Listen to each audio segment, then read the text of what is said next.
In this lesson 4.3, we are going to be looking at politics and regional interests during period 4, 1800 to 1848. Our learning objective: you should be able to explain how different regional interests affects debates about the role of government in the early republic. So what should the government do?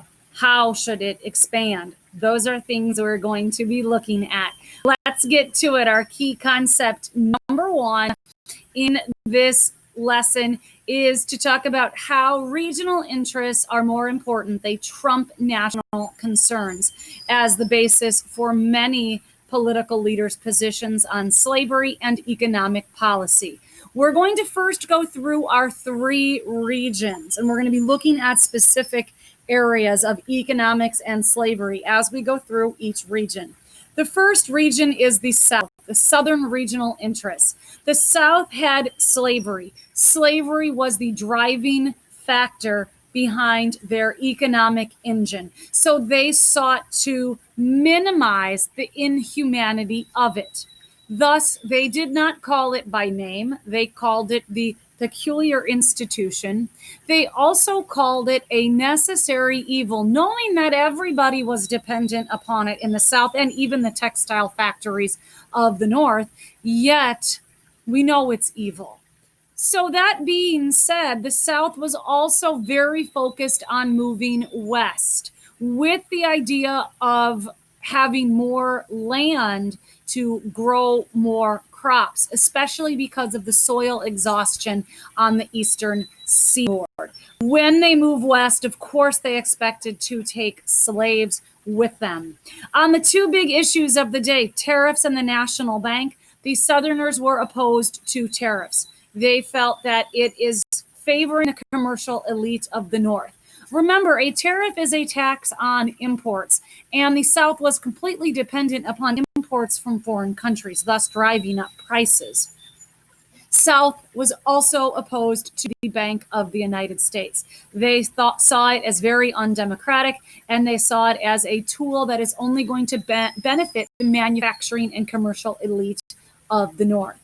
So what is the North feeling during this time? In the North, in terms of slavery, of course, there's going to be greater anti-slavery sentiment in the North.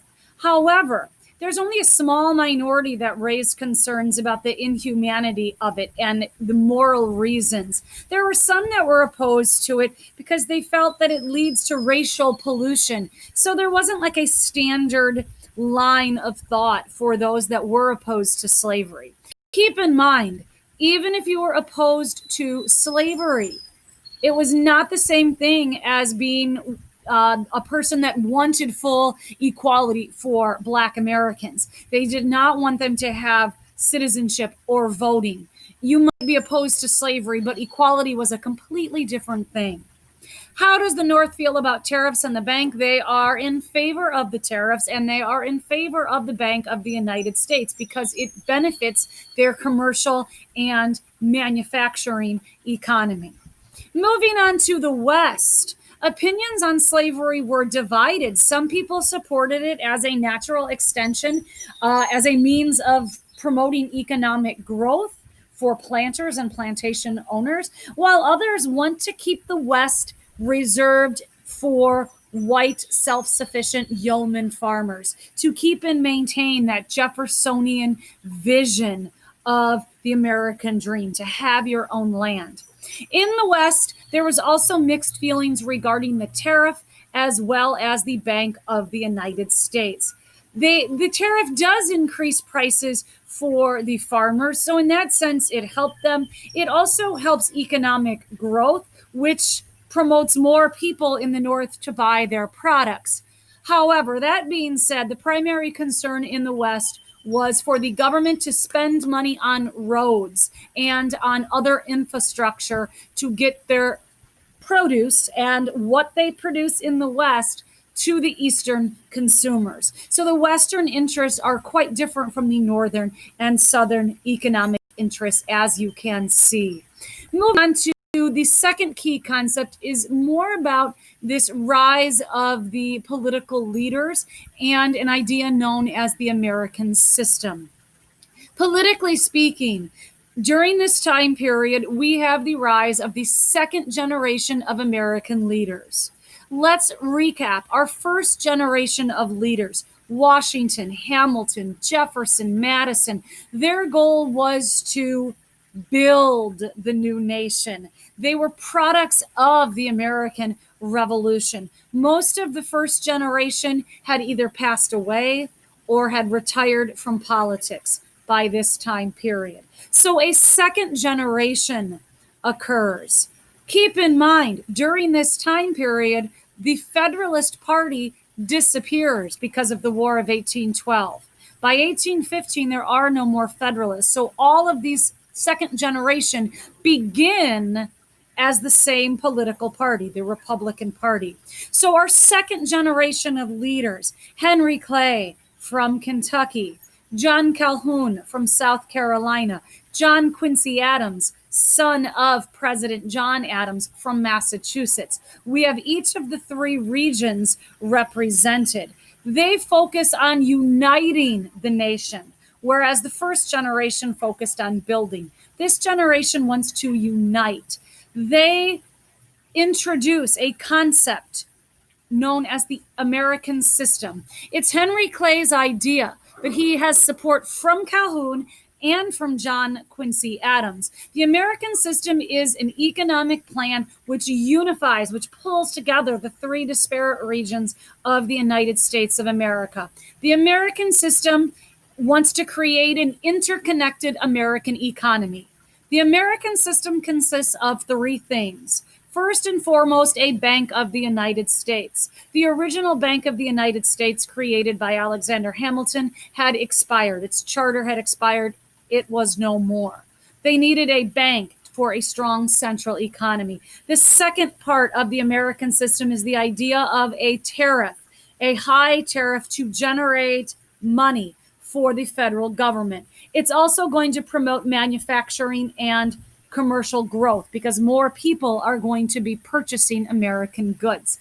The third part is the idea of internal improvements to build roads and canals to connect the United States of America, the North, the South, and the West.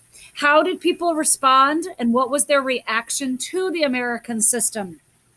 It was super well received in the North and West. It did not have as much support in the South because they opposed the tariff and the bank. They felt that, again, it was favoring the goals of the North, the commercial and manufacturing goals of America, at the expense of Southern interests. All of this comes to a head when there is a question of expansion and should new lands have slavery or be allowed to be free. This is our final key concept. There is a compromise known as the Missouri Compromise, which temporarily quells tensions between opponents and defenders of slavery. So let's talk about it. This is the first test of the expansion of slavery. It occurs when the Missouri Territory applies for admission into the United States of America as a slave state. This request divides American opinion along regional lines. Calhoun supports Missouri joining as a slave state. John Quincy Adams is opposed to it, and Henry Clay, being from Kentucky, is caught in the middle. So the regions are divided over this issue. The admission is especially important for regional representation in Congress. What we see beginning to happen in the House of Representatives, we start to see northern states having more members.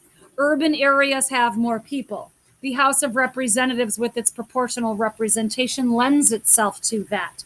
However, there was equal number of slave states and free states.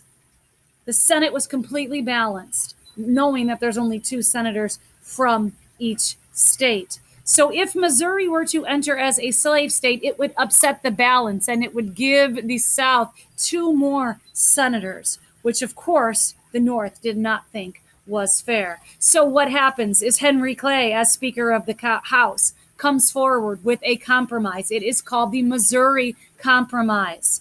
And it has three parts. First part, Missouri is going to be allowed to enter into the United States as a state allowing slavery. Maine, which had recently petitioned for statehood, would be admitted as a free state. Thus, one slave state, one free state. The numbers in the Senate are balanced. The final part is a line called the Missouri Compromise line. It is the 3630 parallel. It is the southern border of the state of Missouri. It is drawn through the entire Louisiana territory. Anything above that line would be free, no slavery allowed. Anything below that line would have slavery. Thus, using geography as a method to eliminate the debate over whether or not slavery should be allowed. It quelled tensions, as I said. Henry Clay emerges as the great compromiser. He earns this nickname, and for a time, things go quiet. Keep in mind, even Thomas Jefferson, who was elderly at this time, in a letter to a friend, wrote that the Missouri Compromise was like a fire bell in the night, that we should be alarmed. Imagine your fear if you'd hear a fire bell in the night. So Missouri Compromise did quell for a short time sectional tension. So hopefully by now you are able to address how regional interests affect debates about the role of the government, what each region felt. And that is all for our 4.3 lesson.